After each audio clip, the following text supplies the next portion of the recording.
بسم اللہ الرحمن الرحیم۔ السلام علیکم دوستو، کیا حال چال ہیں؟ میں امید کرتا ہوں کہ میرے تمام دوست خیریت سے ہوں گے۔ میں طارق چودھری اور آپ دیکھ رہے ہیں مجھے Aziz cattle farm and ply centre Hasilpur سے۔ آج ہے 12 اپریل 2025 کی شام ہے جی۔ آج ہم ان کی ویکسین کریں گے اولمپس اسکن کی۔ تو ڈاکٹر صاحب کا انتظار ہے، ویکسین میرے پاس آ چکی ہے اور ڈاکٹر صاحب نے آنا تھا، ابھی ان کا مغرب سے پہلے کا ٹائم تھا، لیکن ان کو کوئی ایمرجنسی مریض ملا ہے تو وہ 25 کلومیٹر دور یہاں سے چلے گئے ہیں۔ انہوں نے 1.5-2 گھنٹے کا ٹائم مانگا ہے مزید، اور انشاءاللہ پوری کوشش کریں گے کہ جیسے وہ آتے ہیں ہم ویڈیو بھی بنائیں گے چھوٹی موٹی، اور وہ آپ کے ساتھ شیئر کریں گے۔ سارے بچڑوں کی ویکسین ہو جائے گی، چاہے کوئی چھوٹا ہے بڑا ہے جیسا بھی ہے، سب کی سب ویکسینیشن الحمدللہ آج ہماری کمپلیٹ ہو جائے گی۔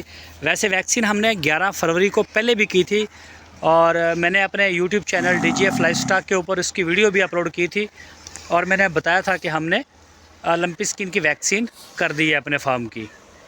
لیکن ابھی کیونکہ کراچی کے دوست ہیں یا کچھ اور دوسرے دوست ہیں، ان کے مجھے مسلسل میسج بھی آتے ہیں کہ کراچی میں یہ کوئی مسئلہ ہے اس طرح کا، تو اسی وجہ سے پھر ہم نے سوچا کہ دوبارہ اس کی جو ویکسین ہے تو وہ دوبارہ کر دی جائے۔ تو ابھی ہم انشاءاللہ ان کی ویکسین جو ہے وہ دوبارہ کر دیں گے، اور یہ جو ہے ٹینشن ہماری ختم ہو جائے گی، سمجھیں 2 دفعہ ہو جائے گی۔ باقی آتے ہیں ڈاکٹر صاحب اور پھر ہم بناتے ہیں ویڈیو بھی، اور ویکسین کرنے کا سارا طریقہ کار صبح کرنی تھی، لیکن صبح پھر دھوپ بڑی سپیڈ کے ساتھ تیز ہو گئی، اور انہوں نے بولا کہ ابھی نہیں، دھوپ میں نہیں کریں گے، ٹھنڈے موسم میں کریں گے، ذرا شام کو کر لیں گے۔ تو ابھی بڑا بہترین ہے، موسم بھی ٹھنڈا ہے، ٹھنڈی ٹھنڈی ہوا بھی ہے، تو بس ڈاکٹر صاحب کا انتظار ہے، جیسے ہی آتے تو پھر انشاءاللہ ہم ان کی ویکسین کر دیتے ہیں۔